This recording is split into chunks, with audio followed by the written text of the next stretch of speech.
हम बोलते स्वभाव नहीं बदलता। તમારો કોઈ સ્વભાવ પડી ગયો છે, બદલાતો નથી। स्वभाव कोई दाड़े बदलाए नहीं।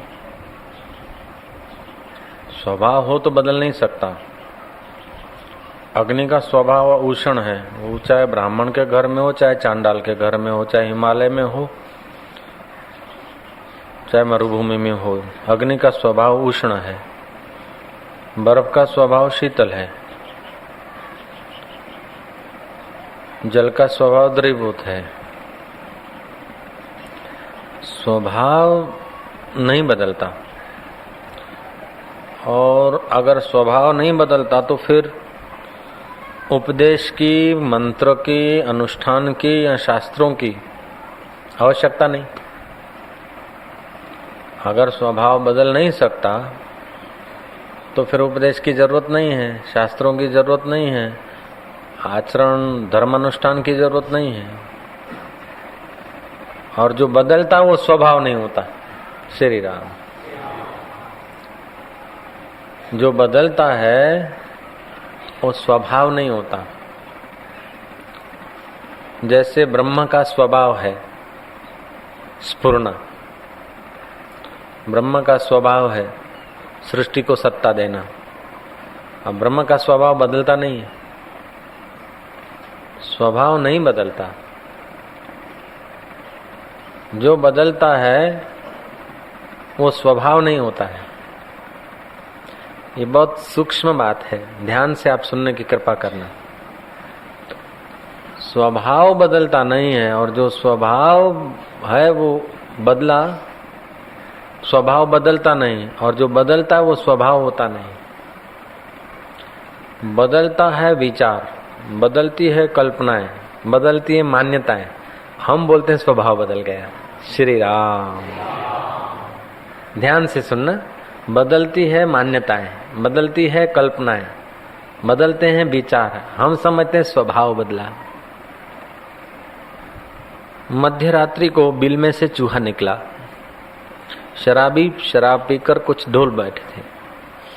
चूहा निकला और उसने थोड़ी शराब चाट ली। नारंगी बारंगी होगी, शराब के कई नाम होते हैं। नारंगी शराब भी शराब होता है। शराब चाट ली और दो पैरों के बल खड़ा हो गया चूहा। बोले बुलाओ बिल्ली फिल्ली शेर वेर को, कौन होते हैं मेरे सामने।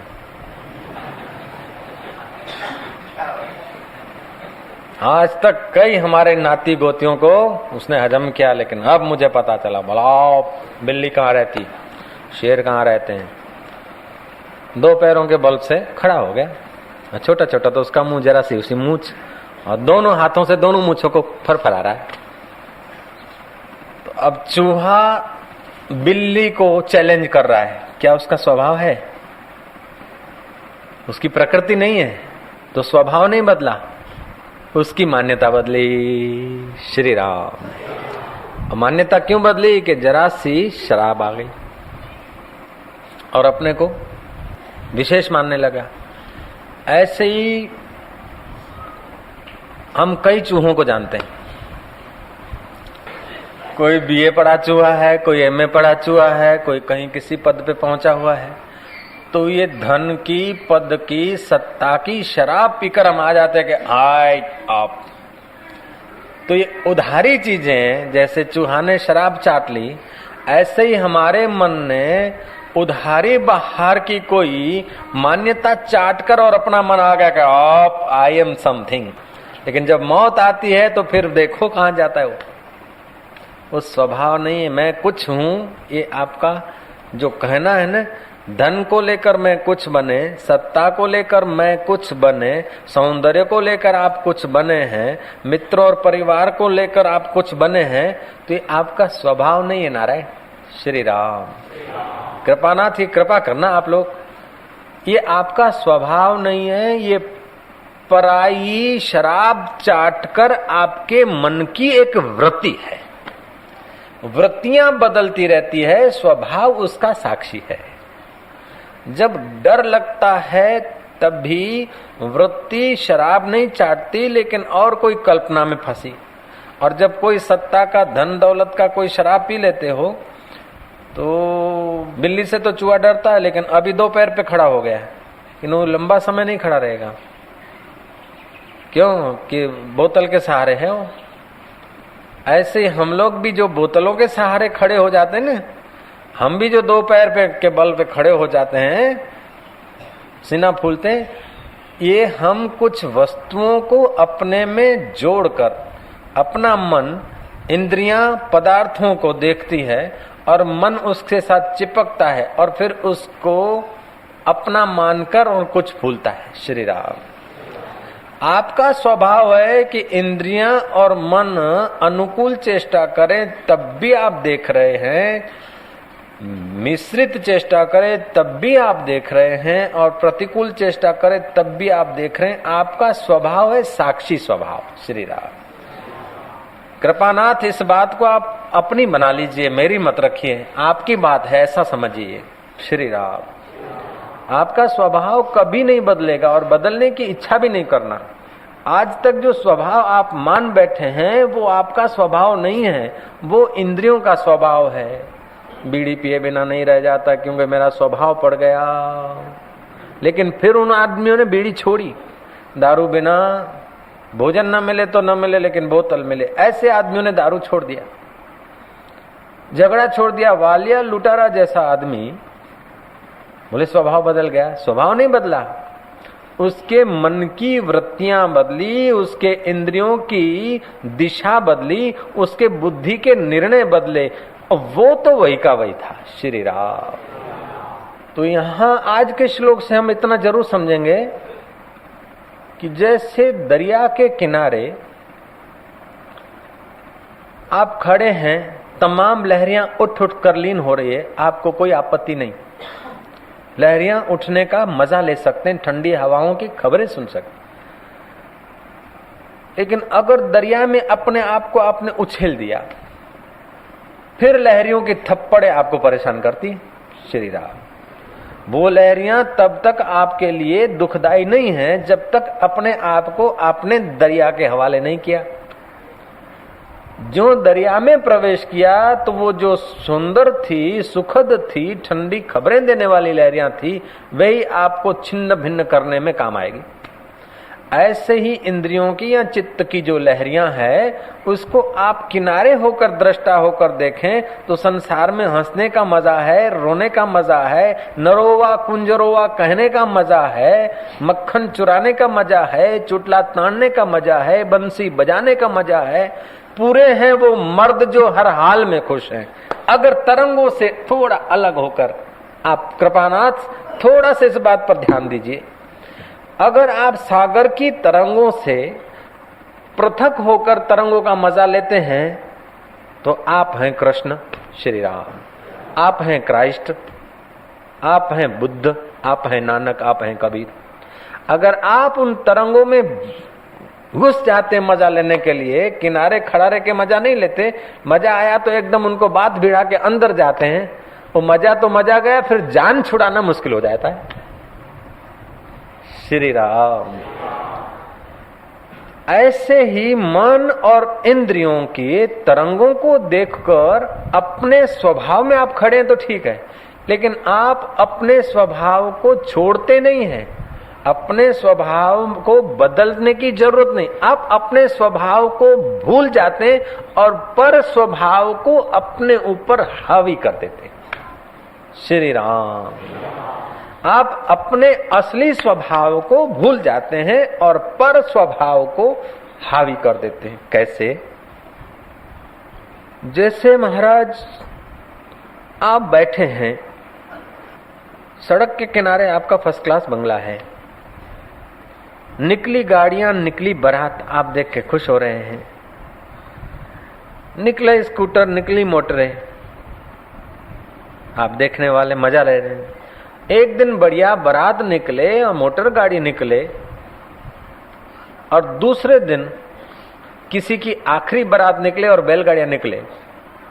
अब मोटर गाड़ियां देखकर आप खुश होकर उनमें चल बसें, और बारात आए तो उसके साथ चल दें, अथवा अर्थी आ जाए तो उसके साथ चिपक के और लकड़ों में अपने को उलझा दें, तो आप जुड़ गए उस दृश्य के साथ। श्री राम, अगर आप अपने घर में हैं और आपको इतनी समझ है कि रास्ता है, सड़क है, यहां से सब पसार होने वाला है, बारात भी पसार होती है, अर्थी भी पसार होती है, कार भी पसार होती है, बस भी पसार होती है, स्कूटर भी पसार होती है, बैलगाड़ियां भी पसार होती है, ऑटो रिक्शा भी पसार होती है, पैदल वाले भी पसार होते हैं, कोई सज्जन भी पसार होते हैं, कभी दुर्जन भी पसार होते हैं, क्योंकि ये सड़क है।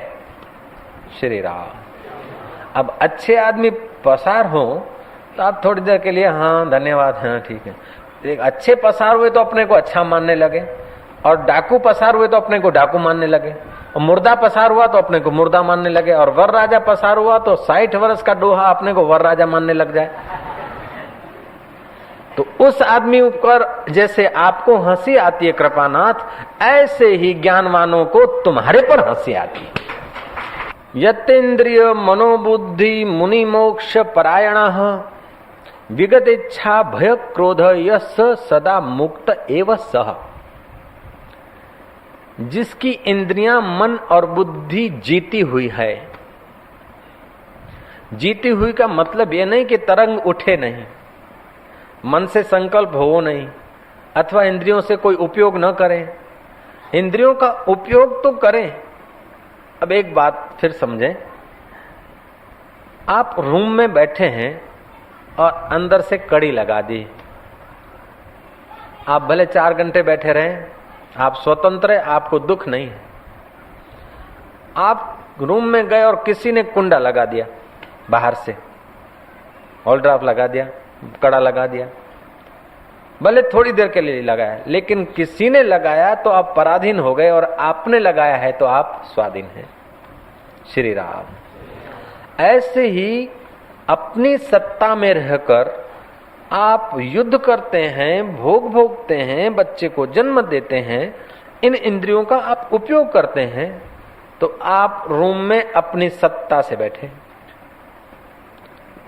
आप अपनी मौज से क्रिकेट खेलते हैं या बाजार में धंधा करते हैं, उसका अलग स्वाद है, और वेट कोई करा दे उतने काम की तो अलग बात है। ऐसे ही इंद्रियों के और जगत को सत्य मानकर मन के बहाव में बह जाना, ये पशुता है। और इंद्रियों को, मन को उचित जगह पर, स्टेयरिंग को उचित जगह पर घुमाते रहना और अपनी यात्रा जीवन की करना, ये वांछनीय है। श्री राम। ऐसा नहीं है कि आप भोग भोगते हैं और ज्ञानवान कुछ नहीं करते होंगे। अरे तुमने जो सुख लिया ना, वो तो तुम्हारा तो सुख कुछ नहीं। ज्ञानी को तो ऐसे ऐसे सुख के प्रलोभन आते हैं कि उसके आगे आपका तो कुछ नहीं है। अपने लोगों को, संसारी लोगों को तो जो पत्नी, जो स्त्री लड़ती है, नाक सुकोड़ती है, बगासा खाती है, पसीना निकलता है, झुर्रियां पड़ जाती है, ऐसे भोगों से अपन लोग आकर्षित हो जाते। ज्ञानवान के आगे, योगी के आगे तो अप्सराएं आती है, जो कभी बगासा नहीं खाती, पसीना नहीं होता, झुर्रियां नहीं पड़ती, और भी क्या क्या उनमें वो होता है। तो ये चीजें उन लोगों के शरणागत हो जाती है, और हम लोग तुच्छ चीजों के शरणागत हो जाते हैं। श्री राम। आप संसार के भोग नहीं चाहेंगे तो संसार के भोग आपके चरणों में आएंगे, उनका भी अनादर कर देंगे, अपने स्वरूप में मस्त रहेंगे तो देव योनि के भोग भी आपके आगे निछावर हो जाए। अगर उनकी भी परवाह नहीं करेंगे तो ईश्वर स्वयं आ जाएगा। ईश्वर आ जाएगा, ये लौकिक भाषा में कहना पड़ता है। ईश्वर कभी गया ही नहीं तो आएगा क्या? अर्थात अपने ईश्वरत्व का आपको बोध हो जाएगा, ज्ञान हो जाएगा। जिस चीज का बोध नहीं है वो चीज होते हुए भी नहीं है, और जिस चीज का पता चल गया उसके होने का फायदा है। सदियों से परमात्मा आपके साथ है। अज्ञानी से अज्ञानी, मूढ़ से मूढ़, अनजान से अनजान व्यक्ति, भगवान उतना ही है उसके पास जितना बुद्ध के पास है। सदियों से आप नहीं जानते तब भी परमात्मा तुम्हारा है, और युगों से जगत को पकड़ते आए तभी भी जगत की चीज तुम्हारी नहीं। जगत की चीज भी तुम्हारी नहीं है तो ये शरीर भी तुम्हारा नहीं है, शरीर में रहने वाली इंद्रियां भी तुम्हारी नहीं है, मन भी तुम्हारा नहीं है, बुद्धि भी तुम्हारी नहीं है। ये प्रकृति की चीजें, और ये प्रकृति की चीजें उसलिए बदलती रहती है। श्री राम। प्रकृति में परिवर्तन है तो ये चीजें बदलती रहती। फिर बदलने की स्पीड कम हो चाहे ज्यादा हो, लेकिन बदलती जरूर है। जो बचपन में आंखें थी, जो जवानी में आंखों का रोशनी था, तेज था, वो बुढ़ापे में नहीं रहता। जो बचपन में इंद्रियों की चंचलता थी और जवानियों में इंद्रियों के जो विकार थे, वो बुढ़ापे में नहीं रहता। लेकिन तृष्णा बुढ़ापे में जो बढ़ती है वो बचपन में नहीं थी। श्री राम। वासनाएं और चिकास जो बढ़ जाती है बुद्धि और मन में, वो बचपन में नहीं होती, वो जवानी में नहीं होती। ईश्वर के सुख के बिना आरोपित सुख जो भी लोगे, उसको प्राप्त करने में परिश्रम, भोगते समय भय और जाने के बाद विषाद होता है। श्री राम, कितना सत्य है। ईश्वरीय सुख के बिना, आत्मा परमात्मा के सुख के बिना जो भी आप सुख लेंगे, उस सुख को लेने में परिश्रम होगा, भोगने में भय होगा और नाश में विषाद होगा, और नाश जरूर होगा। श्री राम। रूप दिसी मगरूर न थी, एडो हुस्न ते नाज न कर। रूप सबई रावल, तेरे रूप है तो मगरूर मत हो, हुस्न पर नाज मत करो, झुर्रियां आने को है। श्री राम। सौंदर्य है तो बुढ़ापे का भय रहेगा, सत्ता है तो 5 वर्ष के भीतर ही भीतर हिल जाए, अथवा 5 वर्ष पूरा होते हिल जाए, अथवा चालू 5 वर्ष में केटला फेंकाई गया, केटला लेवाई गया। ईश्वरीय सुख के बिना, आत्मा परमात्मा के सुख के बिना जो भी सुख है वो चूहे की शराब जैसा है। श्री राम। चाहे फिर वो डेरी का सुख हो, डेरे का सुख हो, ये मठ मंदिर डेरा उसका सुख हो। लेकिन समाज की बड़ी कमजोरी ये है कि जिस महात्मा का डेरा बड़ा, जिसके शिष्य बड़े, वो महात्मा बड़ा। ऐसा नहीं है। सत्य के आगे ये चीजें मूल्य नहीं रखती। हम तो वही के वही थे, लेकिन जब ये आर्च बनी और अमेरिका जाके आए तो अब हम बड़े हो गए। राम राम राम। इन तुच्छ चीजों के कारण हमारा मूल्य बढ़ा, और ये तुच्छ चीजें चली जाए तो हमारा मूल्य घटे। हमारा मूल्य तो वही था जो पहले था, अब भी और बाद में रहेगा, वो हम आत्मा है। ऐसा महात्माओं को अनुभव होता है। चाहे लोग पूजा करें, सुवर्ण के बर्तनों में खिलाएं और बखमल बिछा दें, पुष्प बिछा दें, तभी भी महात्मा वहीं का वहीं होता। और चाहे लोग जुतियां उछाल दें और दुनिया भर का अपमान कर दे, तभी भी सच्चा महात्मा तो वहीं का वहीं होता जहां उसको होना चाहिए। श्री राम। हम लोग क्या है कि हम लोग परिस्थितियों में होते हैं ना, इसीलिए परिस्थितियां हमको दबा देती हैं। तो आप इंद्रियों में न रहिए अन्नदाता, मन में मत रहिए, बुद्धि में मत रहिए, लेकिन इंद्रियों को, मन को और बुद्धि को जो सत्ता देता है वो तुम्हारा असली स्वभाव है। आप अपने आप में रहिए। श्री राम। अपनी समझ इंसान को जब तक आती नहीं, दिल की परेशानी तब तक दुनिया से जाती नहीं। अपने आप का स्वभाव का जब तक पता नहीं चलता, तब तक बेचैनी नहीं जाती। बेचैनी दब जाना एक बात है, बेचैनी भूल जाना दूसरी बात है। बेचैनी को विस्मृति के खाई में थोड़ी क्षणों के लिए डाल देना दूसरी बात है, लेकिन बेचैनी अलविदा हो जाना बात निराली। तो बेचैनी अलविदा होने के लिए श्री कृष्ण का इस श्लोक को आप ठीक से समझेंगे। जिसकी इंद्रियां, मन और बुद्धि जीती हुई है, ऐसा जो मोक्ष परायण मुनि इच्छा, भय और क्रोध से रहित हो गया है, वह सदा मुक्त ही है। यत्इंद्रियः मनोबुद्धि मुनि मोक्ष परायणाः विगत इच्छा भय क्रोध यह सदा मुक्त एव स। इसमें जब तक भीतर का रस आता नहीं, तब तक इंद्रियां और मन वश होते नहीं, और जब तक मन वश होता नहीं, तब तक भीतर का रस आता नहीं। श्री राम। हम समझते हैं भीतर का रस आए तब छोड़े, ऐसा नहीं है। और वो बोलता, भीतर वाला बोलता कि बाहर का छोड़ो तब मिलूं। अब क्या किया जाए? थोड़ा आप सुर को, थोड़ा वो सुर के, तो हम सौदा बना दे। होता है ना, वो दलाल लोग क्या करते हैं, वो बोलता है हमको 1.5 लाख चाहिए, वो बोले हम लाख से 1 पैसा भी ज्यादा नहीं दूंगा, और लाख वाला 1.25 पे आवे और 1.5 वाला थोड़ा नीचे आए, सौदा हो जाता है ना। ऐसे कुछ थोड़ा आप संयम करें और थोड़ा मैं उसको रिझा दूं। ले जय जय। जैसे नाविक नाव को ले जाता और नाव नाविक को ले भागती है, नाविक नाव को ले जाता और नाव नाविक को ले जाती, सापेक्ष है। ऐसे ही इंद्रिय और मन को थोड़ा सा अंतर्मुख करने से भीतर का सुख मिलता, और भीतर का सुख मिलने से वे अंतर्मुख होते, एक दूसरे के पोषक हैं। इंद्रियां मन अंतर्मुख हुए तो आनंद उसको पोषेगा, आनंद मिला तो वो और अंतर्मुख होंगे। इसलिए पहले त्याग करना पड़ता है, बाद में वैराग्य आता है। त्याग करना माना हिम्मत करना है, और फिर वैराग्य माना ऐसा रस मिल गया कि अब राग रहा नहीं। त्यागी के अंदर में राग है, बाहर से त्याग है, लेकिन बाहर का त्याग जब उसका फलित होता है तो अंदर से वैराग्य पैदा होता है। राग चला गया, वस्तु रही तो कोई हरकत नहीं। तुम्हारे पास क्या है, 1 2 4 छोटा 5 बच्चा होगा, 7 बच्चे होंगे, और क्या होगा। वशिष्ठ के पास 100 लड़का और मुक्त है। भगवान राम का गुरु संसारी नहीं, 100 बच्चों का बाप, अपन संसारी। और कृष्ण के कितने बच्चे थे, ये तो कुल पूरा परिवार। विस्तार देखो, 16,108 तो खाली मिसिस थी, बोलते 86,000 तो खाली शिक्षक थे बच्चों को पढ़ाने के लिए। तुम्हारे बच्चों को पढ़ाने के लिए 1 शिक्षक 2 शिक्षक। सरोवर के किनारे रहकर लहरों का मजा ले सकते हैं, लेकिन सरोवर में जाकर लहरों का मजा लेना है तो थप्पड़े खानी। देह छता जेनी दशा वर्ते देहातीत। इसलिए अंधाता ईश्वर को भविष्य में पाना या सुख को भविष्य में पाना, ये इच्छा छोड़ दो। ईश्वर आपसे दूर है, ये बेवकूफी को हटा दो।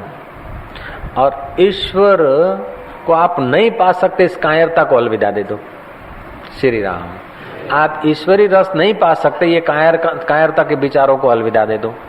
ईश्वरी रस भविष्य में मिलेगा, इस बेवकूफी को हटा दो। और ईश्वर आपसे कहीं दूर है, इस भ्रमणा को भूल जाओ। जय श्री कृष्ण। 4 बातें बहुत जरूरी है।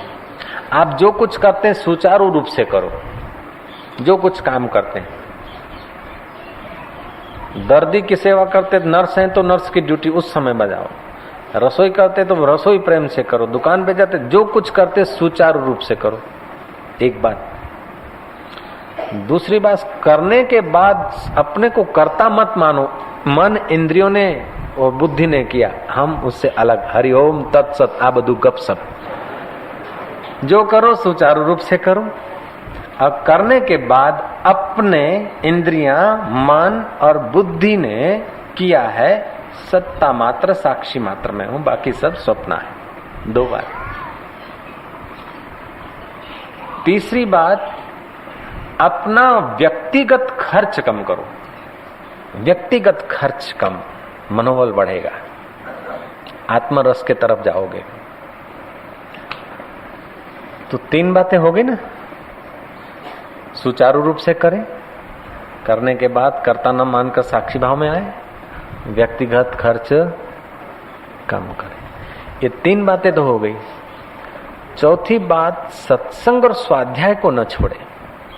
श्री राम। जैसे शिशु के लिए पैपान है, ऐसे साधक के लिए सत्संग है। किसी भी बल पर, किसी भी मूल्य पर सत्संग का घात न करें। सत्संग को जितना आप इस शरीर को स्नान कराने की आवश्यकता है, रोटी खिलाने की आवश्यकता है, उतना ही स्वाध्याय और सत्संग की आवश्यकता है अंतःकरण को। हम लोग बड़ी गलती क्या करते हैं कि कहीं भी जाना आना है तो पहले तो सत्संग और साधना में ही धड़ाका करते, कटिंग कर देते हैं, आरा रख देते वहां। तो मानना पड़ेगा कि नश्वर व्यवहार को, नश्वर जगत को आपने जितना मूल्य दिया है उतना भगवान को तुमने मूल्य नहीं दिया। और जो भगवान का समय निकाल कर संसार में लगाता है, संसार उसको तप्पड़े मारता है। ऐसा देखा गया है।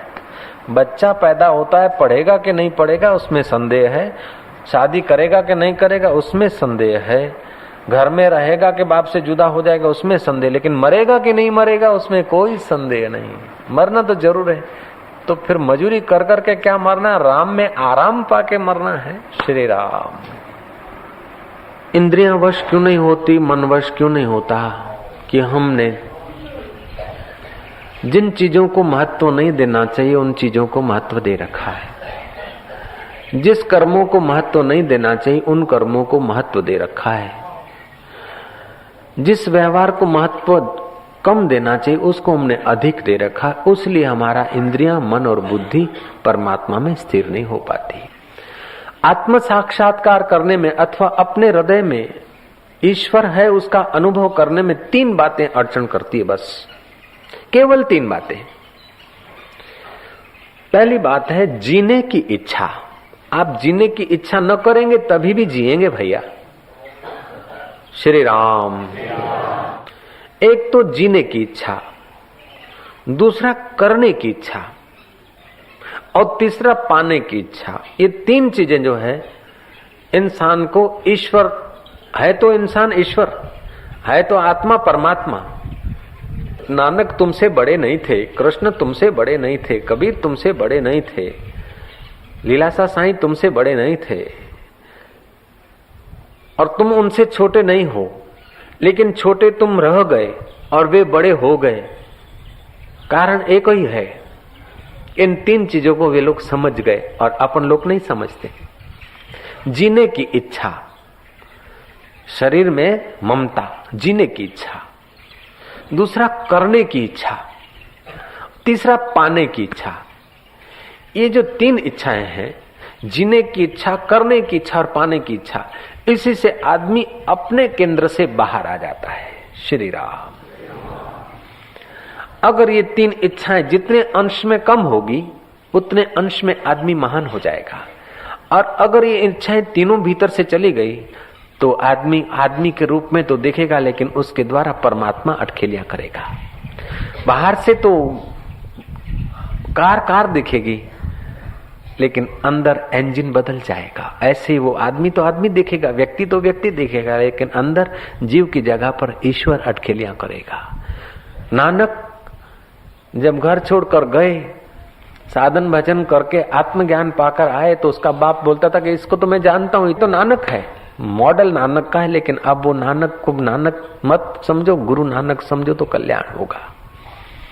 देवहूति ने अपने पुत्र के अंदर, कपिल मुनि के अंदर भगवान के गीत सुने और उनका उपदेश सुनकर माता देवहूति गदगद हो गई, आत्मराम को प्राप्त हुई। उसके नेत्रों से जो जल चला, वो जल की बूंदे जहां पड़ी, जहां जल के बिंदु पड़े, वो सिद्धपुर में बिंदु सरोवर के नाम से प्रसिद्ध हुए। श्री राम। ये आत्म खजाना ऐसा है कि नहीं देखता है कि सामने वाला बेटा है कि बाप है, पापी है कि पुण्यात्मा है, पढ़ा लिखा है कि अनपढ़ है। इतना महापापी 7.5 बैलगाड़ियां भर जाए इतने जने वो द्विजातियों के उतरवा लिए थे। बालिया लुटारा लूटता था लोगों को, जो मर जाते थे उनके जने 7.5 बैलगाड़ियां भर जाए उतने इकट्ठे हुए थे। साधु और ब्राह्मणों को भी छीन लेता था, द्विजों को मार देता था। ऐसा वालिया लुटारा वाल्मीकि ऋषि बन सकता है, तो तुम्हारे घर का कोई कुटुंबी या तुम आत्मज्ञान पालो, इसमें कोई कठिनाई नहीं है भैया। श्री राम। एक काम करिए कि मन को, इंद्रियों को, श्री राम, और बुद्धि को तुम सत्संग के रस से थोड़ा भर दोगे ना, तो जीवन से दुख, चिंता और नरक चला जाएगा। और मनमानी करोगे तो जाना तो सबको है, देर सबेर मनुष्य जन्म का दुरुपयोग हो जाएगा। मनुष्य जन्म का दुरुपयोग हुआ न तो समझो 84 लाख जन्म, कभी घोड़ा बनेंगे, कभी गधा बनेंगे, कभी पेड़ बनेंगे, कभी कुछ बनेंगे। तो हम लोगों को 84 लाख जन्म भोगना पड़ता है। अब मनुष्य जन्म में एक बात संत की हम सुन नहीं सकते हैं, जब घोड़ा बन गए और हिंटर लगेंगे, गाली पे गाली बरसेगी तब, जब गधा बनेंगे और गाली पे गाली बरसेगी तब, जब खच्चर बनेंगे तब, बैल बनेंगे तब। श्री राम। कबीर जी कहते हैं, सांझ पड़ा दिन आत्मा दीना चकवी रोए, चलो चकवा वह जाइए जहां दिवस रैन न होए। शाम पड़ी, चिड़िया रो पड़ी कि चलो चकवा ऐसी जगह जाएं कि रात ना हो, क्योंकि रात को तुम अलग घोंसले में जाते, मैं अलग जाती हूँ। कबीर जी कहते रैन की बिछड़ी चाकवी आन मिले प्रभात। चकवा ने कहा तू शाम को बिछड़ेगी तो सुबह मिलेगी आकर, लेकिन मनुष्य जन्म में जो परमात्मा ज्ञान से बिछड़ गया वो फिर 84 लाख योनियों में न सुबह मिल सकता है, न शाम मिल सकता है, न दोपहर मिल सकता है, न रात मिल सकता है, न प्रभात मिल सकता है, न मध्य रात मिल सकता है। वो फिर एक मनुष्य जन्म है जो अंदर ज्ञान की धारा बैठी है परमात्मा की, उसके साथ मनुष्य मिल सकता है। अगर मनुष्य जन्म गया तो सब कुछ गया। रुपए पैसों की एक थप्पी कम कर दे, नौकरी के 1 साल कम कर दे, श्री राम थाली में आई हुई 2 रोटियां कम कर दे, लेकिन हमारे से हे भगवान सत्संग मत छीनना। सत्संग से वंचित रहना महान पापों का फल है, और सत्संग से करीब आना महान पुण्यों का द्योतक है।